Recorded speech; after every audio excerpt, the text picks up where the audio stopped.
Start करते हैं set sector को फिर। और डेफिनेशन जो हमने सेट्स में पढ़ी थी वो हमने लास्ट सबसेट तक पढ़ लिया था और उसके बेसिस पर जो क्वेश्चंस थे वो हम कवर कर चुके हैं। अब हमें आगे के पार्ट को पढ़ना है और इसके बाद दो टाइप के सेट्स हमें और जानने हैं, तो इनकी डेफिनेशन समझ ली जाए। Power set. अब ये पावर सेट क्या होता है भाई? तो पावर सेट की डेफिनेशन इस तरह से है, ए अगर कोई सेट गिवन है, let A be any set, then the collection of all the subset of A is called the power set of A denoted by P bracket में A। तो पावर सेट का क्या मतलब हुआ? अगर हमें एक सेट गिवन है तो उस सेट के जितने भी सबसेट बनेंगे उन सभी सबसेट का कलेक्शन अगर कर दिया जाए तो यही कलेक्शन एक पावर सेट को डिनोट करेगा, जिसे हम इस तरह से लिखते हैं P ब्रैकेट में A। जैसे एग्जाम्पल के लिए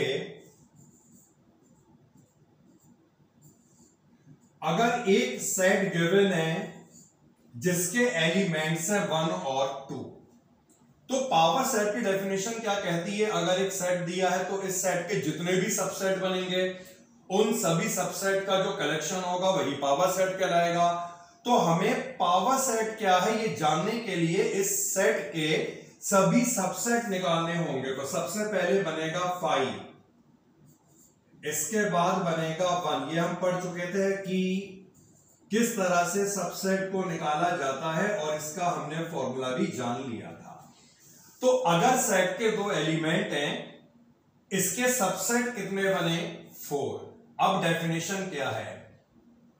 पावर सेट का मतलब होता है collection of all subset. Collection का मतलब मैंने आपको बताया था, कलेक्शन का मतलब होता है सेट। जब भी बात हम कहेंगे कलेक्शन की तो इसका मतलब है वो एक सेट बन रहा है। तो हमें यहां पर क्या करना है, जितने भी इसके सबसेट बने इन सभी सेट सबसेट का भी सेट बना देना है, इनका कलेक्शन कर देना है, तो यही कलेक्शन कहलाएगा एक पावर सेट। तो पावर सेट का मतलब है, पावर सेट का मतलब है सबसेट का सेट। अगर हम इसके शॉर्ट में याद रखें तो पावर सेट का मतलब है सबसेट का सेट। तो जितने भी सबसेट बने इन सबको कलेक्ट कर लो, इन सब का कलेक्शन कर लो, इन सब का भी एक सेट बना दो, यही कहलाएगा पावर सेट, जिसे हम इस तरह से डिनोट करते हैं। तो ये तो हमने जान लिया पावर सेट के बारे में। अब हम एक टर्म को और जान लें, फिर हम आते हैं बेटा क्वेश्चनों की तरफ। और ये टर्म है यहां पर यूनिवर्सल सेट, पढ़ लेते हैं। इन set theory there is always a set that contains all sets under considerations. This set is called the universal set and is denoted by इस तरह से U। देखिए सेट थ्योरी में क्या होता है, सेट थ्योरी में अगर हमें बहुत सारे सेट दिए गए हैं तो उन सेट के साथ साथ एक ऐसा सेट भी कंसीडर करा जाता है जिस सेट में दिए गए सभी सेट के एलिमेंट्स आ जाएं या सभी सेट के एलिमेंट प्रेजेंट हों, उसी सेट को कहा जाता है यूनिवर्सल सेट। जैसे एक एग्जांपल दे रहे हैं, पहले सुन लीजिएगा। मान लो एक सेट है और वो सेट डिनोट कर रहा है set of all natural number को। ए सेट, ए से डिनोट कर लिया। दूसरा सेट है बी, ये डिनोट कर रहा है set of even prime number. अब तीसरा सेट एक और है सी, ये डिनोट कर रहा है इंटीजर को। तो ये तीन सेट हमने यहां पर अगर कंसीडर करे हैं, इन तीन सेट के साथ साथ एक सेट ऐसा भी होगा जिसमें इन तीनों सेट्स के एलिमेंट आ जाए, मतलब तीनों के एलिमेंट्स होने चाहिए, उससे ज्यादा भी हो सकते हैं लेकिन उससे कम ना हो। उसी सेट को कहा जाता है यूनिवर्सल सेट। और यहां पर जो हमने एग्जाम्पल लिया उसके अकॉर्डिंगली यूनिवर्सल सेट बन सकता है set of all real number, क्योंकि रियल नंबर में इंटीजर भी आ गए, रियल नंबर में प्राइम नंबर भी आ गए, रियल नंबर में सारे नेचुरल नंबर भी आ गए। तो जब भी हम सेट थ्योरी में कुछ सर्टेन सेट्स को कंसीडर करते हैं तो उनके साथ साथ एक सेट और भी होता है जिस सेट में दिए गए सभी सेट के एलिमेंट कंटेन हो, उनसे ज्यादा भी हो सकते हैं, उसी सेट को हम बोलते हैं यूनिवर्सल सेट। जैसे एक सिंपल सा एग्जांपल दे लेते हैं और अभी आगे क्वेश्चन आएगा। बोलिए सुन रहे हैं जी।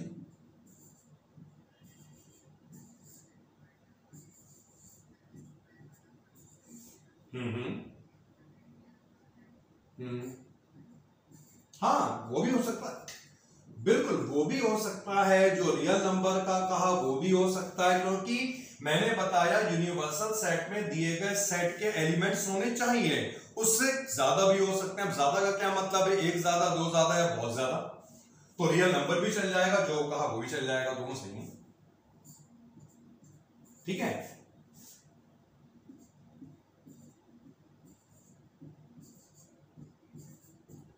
तो एक छोटा सा एग्जांपल ऐसे ले लिया हमने। ए सेट के एलिमेंट 1 2 3, बी सेट, सी सेट दिख रहा होगा। ये तीन सेट अगर हमें यहाँ पे दे रखे हैं और हमसे कहा जाए इन तीन सेट के लिए यूनिवर्सल सेट को डिफाइन करो, तो यहां पर हम यूनिवर्सल सेट एक ऐसा सेट बना सकते हैं जिनमें ये तीनों के एलिमेंट आ जाएं। इससे ज्यादा भी हो सकते हैं, 1 2 3 4 5 6 7।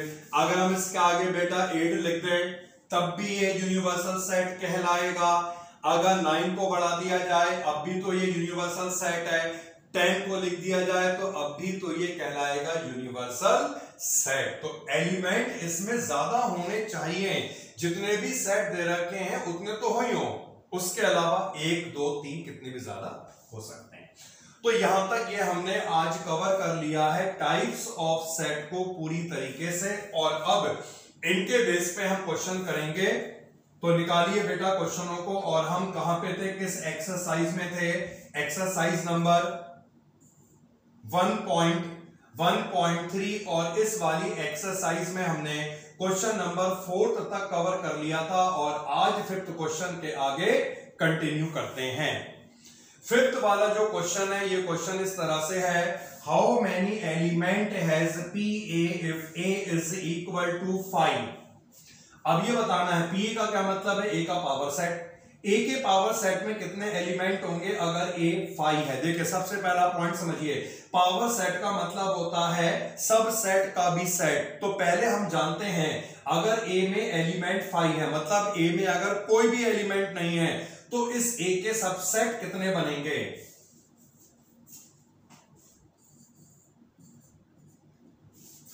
सबसेट को निकालने का फॉर्मूला था 2 की पावर n। बिल्कुल सही है, कोई भी एलिमेंट नहीं है यानी 2 की पावर 0 यानी कि 1। तो कहने का मतलब यह है इस ए में अगर एक भी एलिमेंट नहीं है, नल सेट से ये डिनोट हो रहा है, तो इसका एक सबसेट तो बनेगा ही बनेगा। कौन सा बनेगा, 5, क्योंकि हमें मालूम है 5 is the subset of every set. अब पावर सेट क्या होता है भैया, पावर सेट का क्या मतलब है, सब सेट का कलेक्शन। अब यहां पर अगर सबसेट एक बना तो इसका कलेक्शन हमने कर दिया, वही पावर सेट कहलाएगा। यानी पावर सेट में कितने एलिमेंट आए,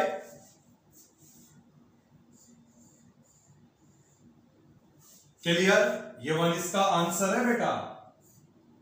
यही तो पूछा गया था, पीए में कितने एलिमेंट होंगे। इसके लिए हमने सबसेट फाइंड कर लिए, ए के सबसेट केवल एक ही बनेगा, दैट इज 5, और उसका भी कलेक्शन कर दो पावर सेट, तो पावर सेट में कितने एलिमेंट आएंगे, 5। अब नेक्स्ट जो क्वेश्चन आता है, ये क्वेश्चन इंटरवल पे बेस्ड है। 6th वाला क्वेश्चन है, write the following as the intervals. ये जो फॉर्म हमें दे रखी है यहां पर, ये फॉर्म कौन सी कहलाती है, सेट बिल्डर फॉर्म। और इस सेट बिल्डर फॉर्म को हमें किस में चेंज करना है, और रोस्टर फॉर्म में चेंज करना है। कैसे चेंज करेंगे देखते हैं। तो यहां पर लिखते हैं क्वेश्चन नंबर 6 और इसका फर्स्ट पार्ट क्या दिया है, x such that x belongs to R। Capital R का मतलब है set of real number. x यहां पर रियल नंबर को बिलोंग कर रहा है और x -4 से लेकर 6 के बीच में है। अब देखिए इक्वल टू का साइन -4 पे नहीं लगा, इक्वल टू का साइन यहां पर 6 में लगा हुआ है। तो मैंने बताया था -4 इंक्लूड नहीं होगा, 6 इंक्लूड होगा। -4 अगर इंक्लूड होगा तो उसमें कैसा ब्रैकेट आएगा, ओपन। जिसे इंक्लूड करना है उसमें आता क्लोज। तो ध्यान रखना ओपन इंटरवल का मतलब है दोनों एंड वैल्यूज इंक्लूड नहीं होंगी। अगर हमने 2,4 लिखा तो इसका मतलब क्या है, इनके बीच में जितनी वैल्यू है वो सारी आएंगी, not including 2 and not including 4। और अगर हम इस तरह से लिखते हैं ये क्लोज्ड बन गया तो इसका मतलब क्या है, 3 और 7 को भी इंक्लूड करना है, इसके बीच में जितने हैं वो तो इंक्लूड होंगे ही होंगे। और इसके बाद आपको पढ़ाए थे ना सेमी इंटरवल, एक तरफ ओपन होगा एक तरफ क्लोज होगा, तो जिस तरफ क्लोज है वो इंक्लूड होगा, जिस तरफ ओपन है वो इंक्लूड नहीं होगा। तो मैंने रिकॉल करवा दिया है ये एक बार। और अब देखिए -4 से लेकर 6 के बीच में x बिलोंग कर रहा है, इसका मतलब है हम इसे किस तरह से लिखेंगे, -4, 6। 6 को करना है इंक्लूड, -4 को करना है नॉट इंक्लूड। कोई डाउट बेटा? सेकेंड पार्ट रियल नंबर है, देखिए सब में -12 से लेकर -10 तक दोनों इंक्लूड नहीं होंगे। तो x किसे बिलोंग करेगा, -12, -10 और दोनों में ब्रैकेट बनेगा ओपन इंटरवल। थर्ड वाले पार्ट की अगर हम बात करें तो थर्ड वाला पार्ट क्या होगा, 0 से लेकर 7 तक 0 इंक्लूड हो रहा है, 7 इंक्लूड नहीं हो रहा है। x belongs to 0, 7 closed interval, open interval। और इसी तरीके से fourth part x belongs to 3 और 4 दोनों में इक्वल टू का भी साइन है भाई, तो इसका क्या मतलब है, दोनों इंक्लूड होंगे तो दोनों तरफ क्या बनेगा, क्लोज्ड ब्रैकेट बनेगा। तो ये है इंटरवल्स जिस फॉर्म में हमें इस सेट बिल्डर फॉर्म को लिखना था। अब जो 7th क्वेश्चन है ये इसका कन्वर्स है बेटा। यहां पर जो ये फॉर्म दे रखी है, अब हमें इस फॉर्म को सेट बिल्डर में चेंज करना बहुत आसान है। देखिए कैसे लिखेंगे सेट बिल्डर में, सामने लिखा हुआ है। तो सबसे पहले तो कर्ली ब्रैकेट, फिर क्या लिखना है, x such that x belongs to the real number. ठीक है, कहां से कहां तक x की वैल्यू है, -3 से लेकर 0 तक है। तो इसका क्या मतलब हुआ, -3 less than x less than 0। अब ये देख लो बेटा, इंक्लूड करना है या नहीं करना है, दोनों को नहीं करना है, करना होता तो बना देते इक्वल टू का भी साइन। सेकंड वाले पार्ट पे आ जाओ, पढ़िए सेकंड वाला पार्ट, दोनों को इंक्लूड करना है तो इसे हम कैसे लिखेंगे, x such that x belongs to the real number and x lies between 6 से लेकर, अगर दोनों को इंक्लूड करना है तो इक्वल टू भी आएगा, नहीं करना होता तो नहीं आता। एनी डाउट बेटा?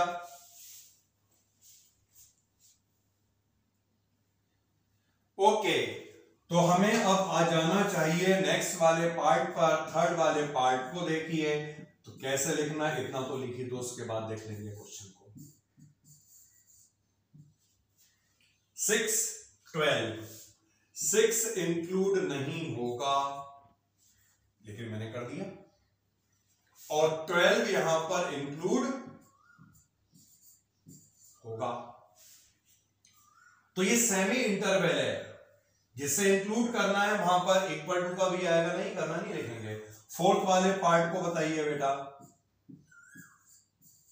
x such that x belongs to the real number, और यहां पर -23 less than equal to x और लेस देन 5, इसे इंक्लूड करना है और 5 को इंक्लूड नहीं करना है।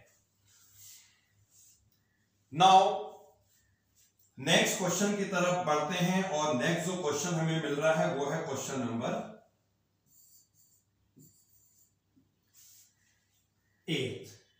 व्हाट यूनिवर्सल सेट और ब्रैकेट में एस भी लिखा हुआ है यानी कि sets would you propose for each of the following.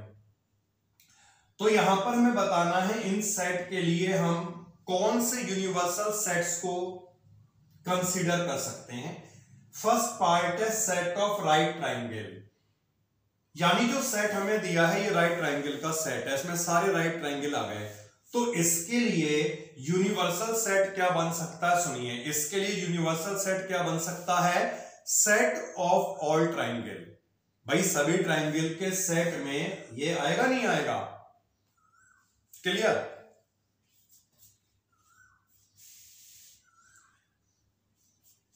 ये जो सेट दिया है ये राइट ट्राइंगल का सेट है। इस वाले सेट में वो सारे ट्राइंगल आएंगे जो राइट ट्राइंगल होंगे। अब हमें ऐसा सेट बताना है जिसमें ये वाला सेट कंटेन हो जाए, तो हमने बताया सेट ऑफ ऑल ट्राइंगल्स, क्योंकि ऑल ट्राइंगल का जो सेट होगा उसमें ट्राइंगल तो आएंगे ही आएंगे ना। अच्छा, इसके अलावा बता सकते हो कोई और एग्जांपल, कोई और यूनिवर्सल सेट बता सकते हो? एक तो मैंने बता दिया set of all triangle, other than this.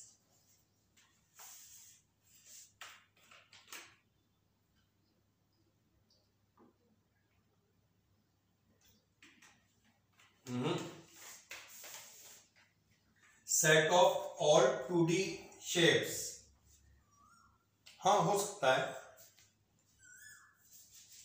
Set of all polygon having 3 sides, clear. तो अगर हम एक पॉलीगन को कंसीडर करें जिसमें 3 साइड्स हैं उसमें ही आ जाएगा। सेकंड वाला जो पार्ट है सेट ऑफ आइसोसेलेस ट्राइंगल, अरे इसके लिए भी तो यही बन जाएगा। अगर ये आइसोसेलेस ट्राइंगल का सेट है तो इसका मतलब है यहां पर सारे आइसोसेलेस ट्राइंगल होंगे। तो इसके लिए यूनिवर्सल सेट क्या बन सकता है, set of all triangle. Set of all triangle हो सकता है। Set of all polygon having 3 sides लिख दो यार। तो हम दोनों के लिए ना एक ही लिख देते हैं, फर्स्ट के लिए भी सेकंड के लिए भी एक ही यूनिवर्सल सेट लिख देते हैं। और वो यूनिवर्सल सेट हमने लिख दिया सेट ऑफ ऑल ट्राइएंगल्स। अब बेटा एक लास्ट क्वेश्चन आ गया, क्वेश्चन नंबर 9। बहुत सिंपल सा क्वेश्चन है। ए सेट, बी सेट, सी सेट तुम्हारे सामने दिख रहे हैं और ये हमें ऑप्शन दे रखे हैं, बताना है इसमें से किसे हम यूनिवर्सल सेट कंसीडर करें। मतलब एक ऐसा सेट जिसमें ये तीनों के एलिमेंट आ जाए, उससे ज्यादा भी हो सकते हैं। कौन सा दिख रहा है,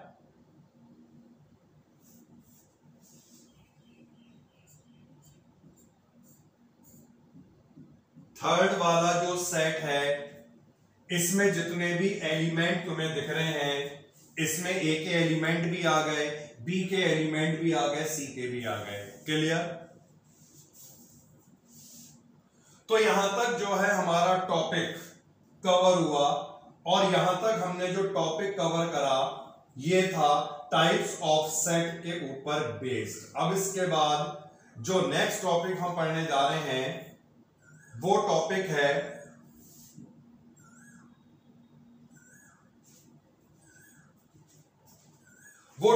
है ऑपरेशन ऑन सेट्स पे बेस्ड। ऑपरेशन ऑन सेट्स, अब यहां से जो है ये नया टॉपिक आ गया है। टाइप्स ऑफ सेट्स के बारे में हमने जानकारियां ले ली, तो अब हमें यहां पे पढ़ना है सेट्स का ऑपरेशन। अब सेट्स का क्या मतलब था, ऑब्जेक्ट का कलेक्शन। ये कोई अलजेब्रा तो है नहीं कि यहाँ पे जो ऑपरेशन है उसमें हम ऐड करेंगे या सब्ट्रैक्ट करेंगे। तो सेट्स के कौन कौन से ऑपरेशंस होते हैं, ये ऑपरेशंस हमें जानने हैं। और ऐसा ही सबसे फर्स्ट ऑपरेशन जो हम पढ़ने जा रहे हैं, ये ऑपरेशन कहलाता है यूनियन ऑफ सेट्स। तो इससे पहले हम यहां पर ऑपरेशन को स्टार्ट करें, हम यहां पर एक और टर्म को जान लेते हैं। ये टर्म कहलाती है वेन डायग्राम, क्योंकि हमने जितने भी ऑपरेशन यहां पे लिस्ट करे हैं, इन सभी ऑपरेशंस में हमें वेन डायग्राम को भी ड्रॉ करा हुआ है। तो एक टर्म को यहां पे जान लेते हैं और ये टर्म कहलाती है वेन डायग्राम।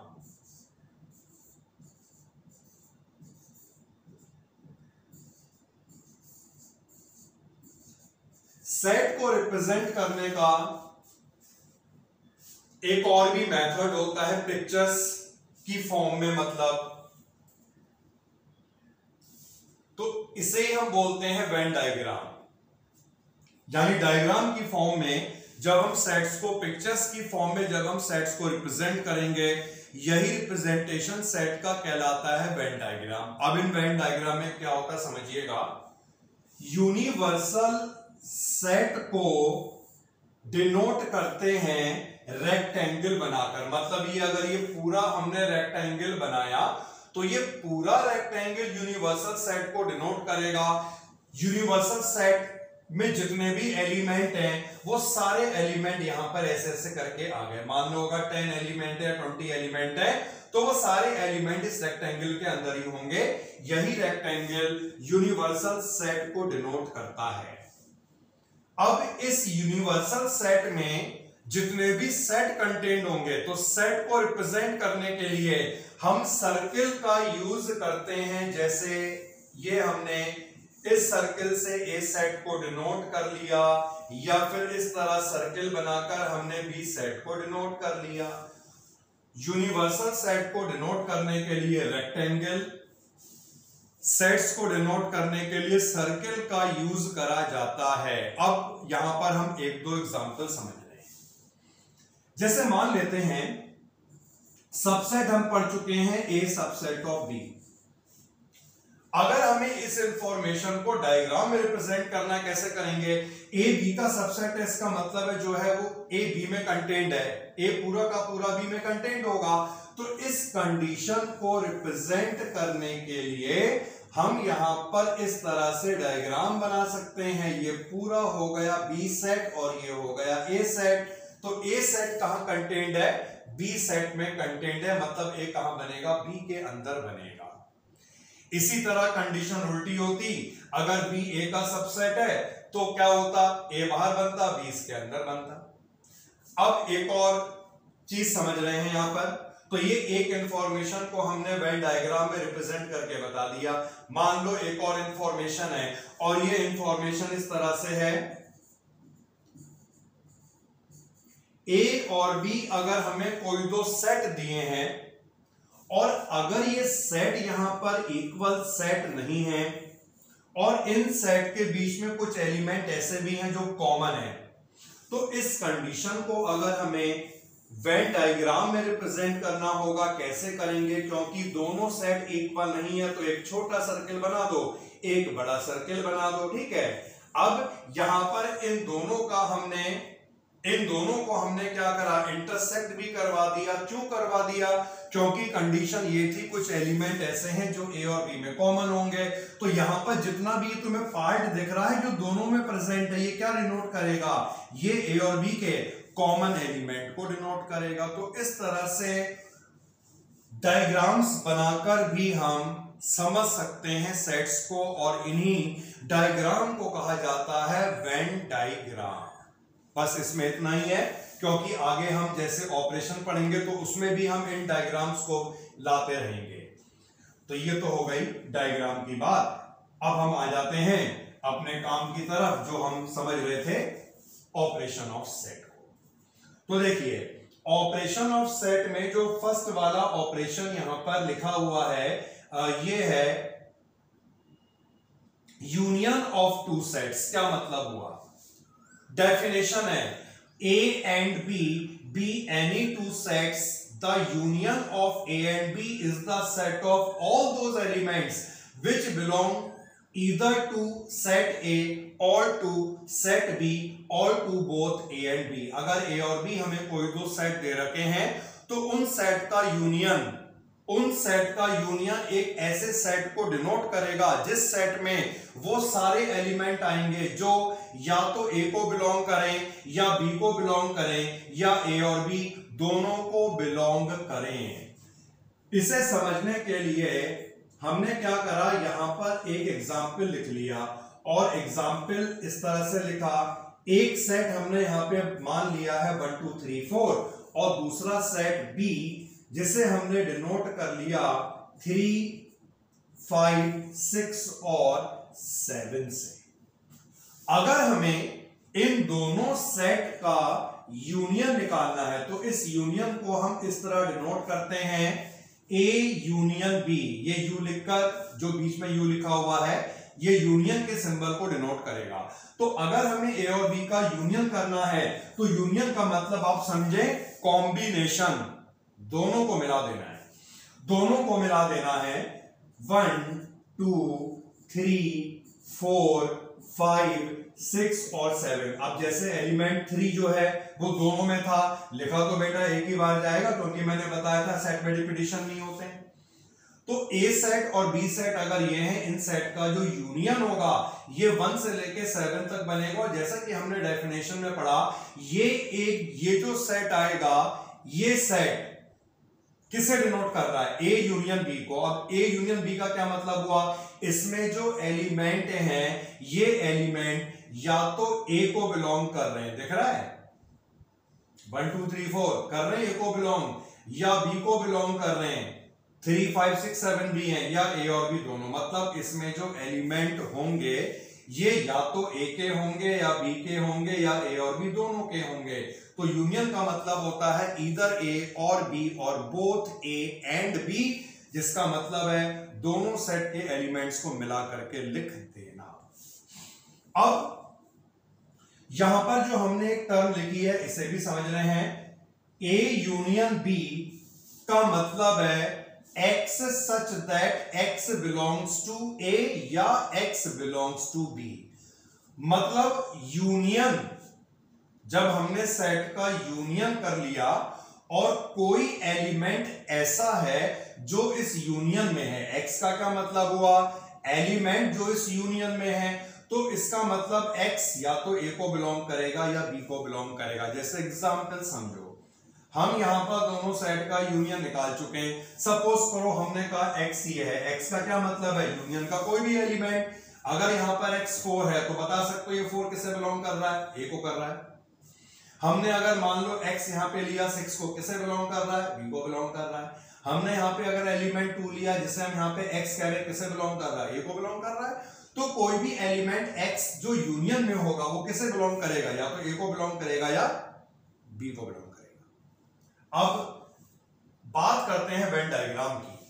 देखिए यूनियन हमें दो सेट का निकालना है। एक सेट यहां पर ये पूरा A है और ये दूसरा सेट जो दिख रहा है ये वाला है B सेट। तो हमने क्या करा, U डिनोट कर रहा है यूनिवर्सल सेट को, और मैंने बताया था यहां पर दो सेट अगर हैं तो इन्हें डिनोट करने के लिए हम किसका यूज करते हैं, सर्किल का। तो ये हो गया A सेट, ये हो गया B सेट।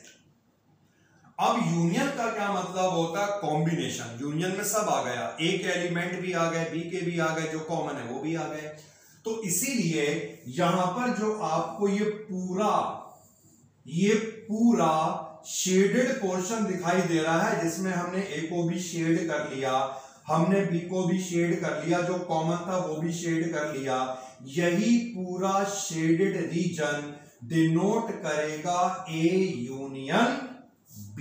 तो वेन डायग्राम में अगर हमें यूनियन को रिप्रेजेंट करना होगा इस तरह से हम इसे रिप्रेजेंट कर सकते हैं, shaded portion represent A union B। ये पूरा शेडेड पोर्शन ही कहलाएगा A यूनियन B, क्योंकि अगर इस पूरे रीजन में बेटा कोई भी एलिमेंट कहीं पे भी ले लो, वो या तो A को बिलोंग कर रहा होगा या B को बिलोंग कर रहा होगा, यही मतलब होता है यूनियन का। आगे बढ़ जाएं।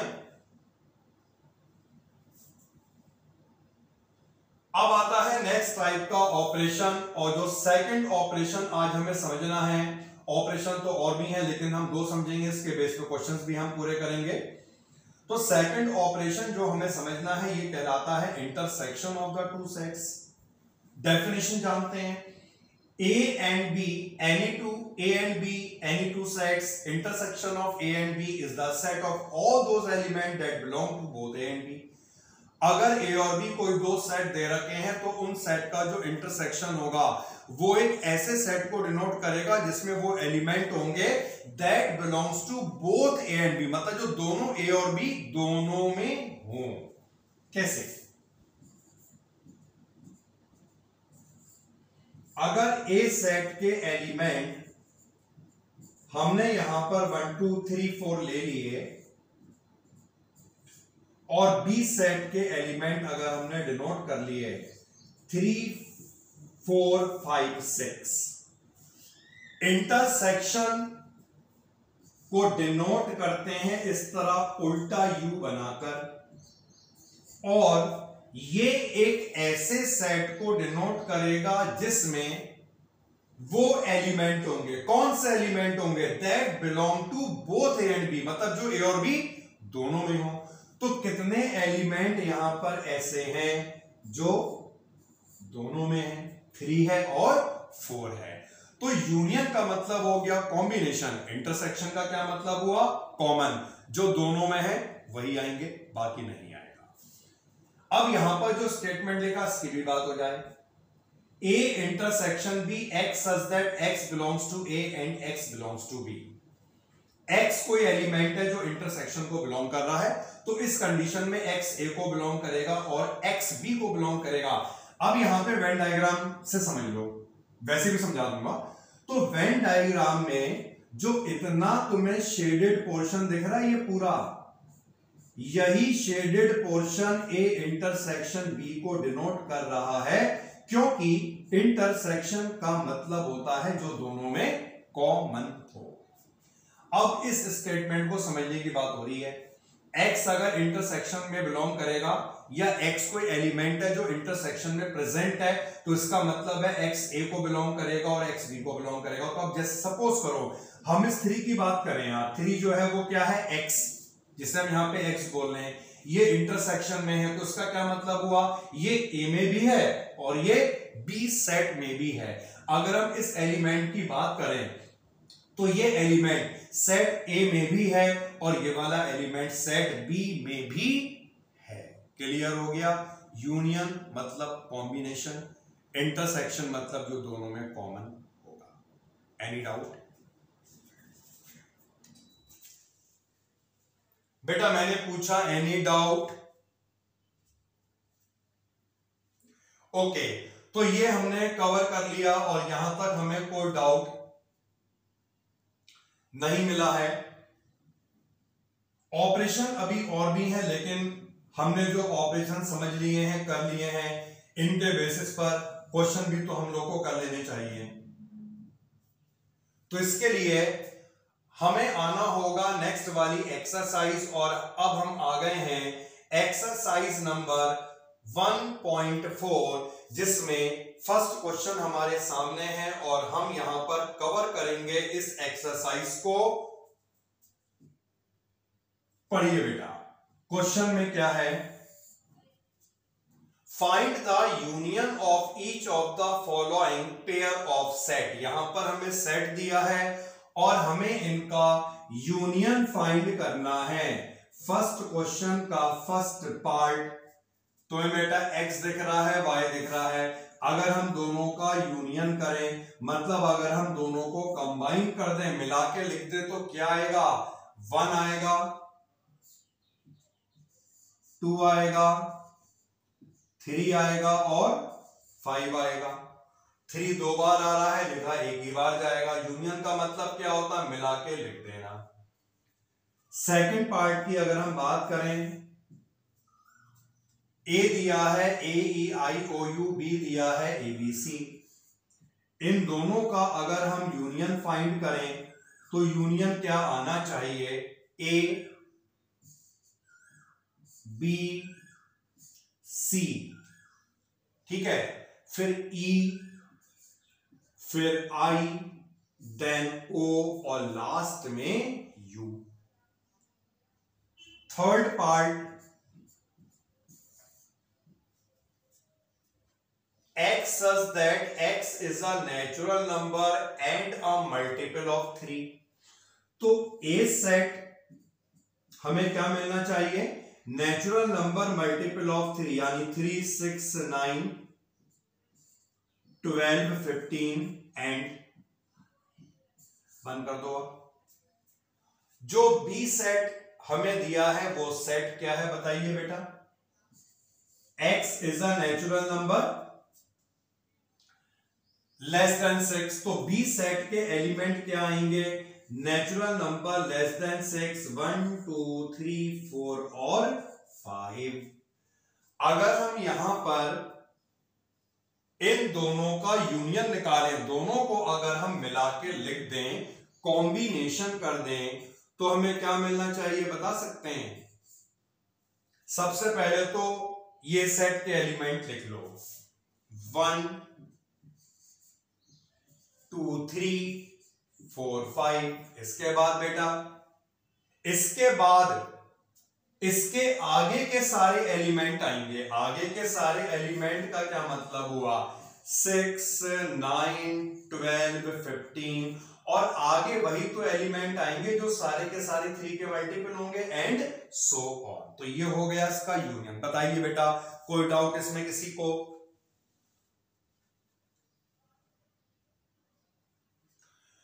मूव करते हैं फोर्थ पार्ट। तो ये रहा फोर्थ पार्ट, ए सेट।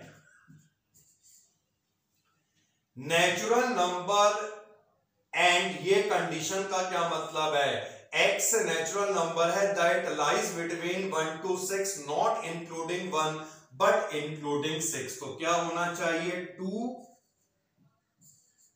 3, 4, 5 और 6। इसके बाद जो बी वाला सेट होगा वो सेट क्या बनेगा, नेचुरल नंबर और x लाइज बिटवीन 6 से लेके 10, यानी 7, 8 और 9। जब हम यहां पर इन दोनों का यूनियन फाइंड करेंगे तो A यूनियन B क्या आएगा बता सकते हैं। यहां से 2, 3, 4, 5, 7, 8 और 9। Any doubt? इन दोनों का कॉम्बिनेशन करना है, इन दोनों को मिला के लिख देना 2, 3, 4, 5, 6 रह गया इसमें यार,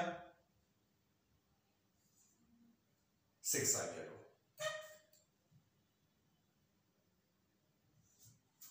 6, 7, 8 और 9। और एक लास्ट पार्ट रह गया, ए सेट के एलिमेंट है 1, 2, 3 और बी सेट का एलिमेंट है केवल 5।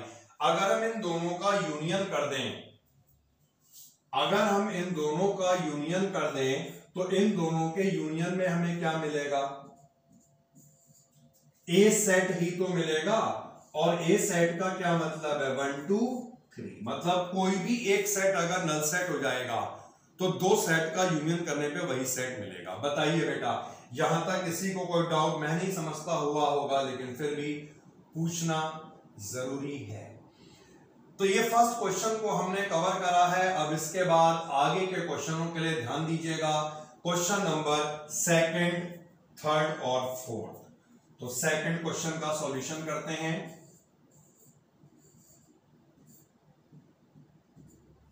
सेट ए हमें दिया है ए बी, सेट बी दिया है एबीसी। पूछा गया है क्या ए बी का सबसेट होगा,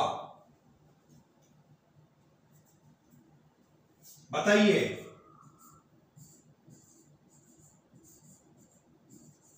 ए कंटेन्ड इन बी, जो ए सेट है ये सेट बी में कंटेन्ड है, और यही डेफिनेशन हुआ करती थी सबसेट की। तो अगर ए बी में कंटेन्ड है तो क्या होना चाहिए, ए सबसेट ऑफ बी। बिल्कुल ट्रू।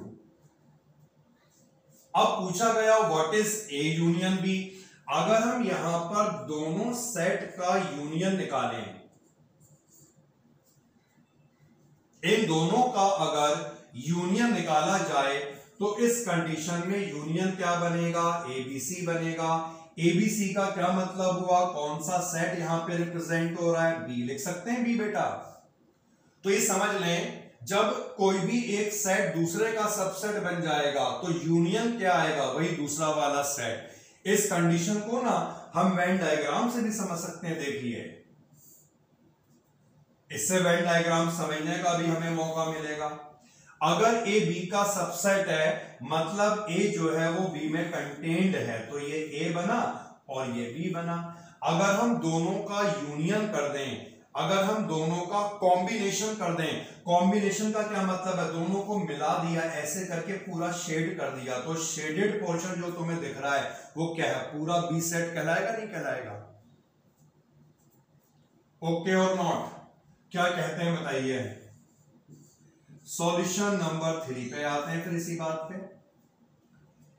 अब दिया है A and B are the two set such that A subset of B, ये तो मैंने यहां पे क्लियर कर दिया है तुम्हें। ए और बी दो सेट है, ए बी का सबसेट है, जैसे हम यहां पे देख सकते हैं ए बी का सबसेट है, ए बी में कंटेन्ड है। तो पूछा गया है ए यूनियन बी क्या होगा। अरे बहुत सिंपल सी बात है यार, अगर ए बी का सबसेट होगा, अगर ए बी में कंटेन्ड होगा, उस कंडीशन में अगर हम दोनों का यूनियन निकालेंगे तो हमें बी ही मिलेगा। हम देख तो चुके हैं यहां पे निकाल कर। Any doubt? नो। तो अब बेटा फोर्थ क्वेश्चन पे आ जाते हैं। एस, हाँ बोलिए। ओके ओके, तो ठीक है। तो आज हम जो है थर्ड क्वेश्चन तक हमने कवर करा है इस लेक्चर में। फोर्थ क्वेश्चन जो है वो कवर नहीं हो पाया है, तो यहां से जो है हम कल से फिर नेक्स्ट लेक्चर में कवर कर लेंगे। ठीक है बेटा, ओके, मिलते हैं कल फिर, बाय।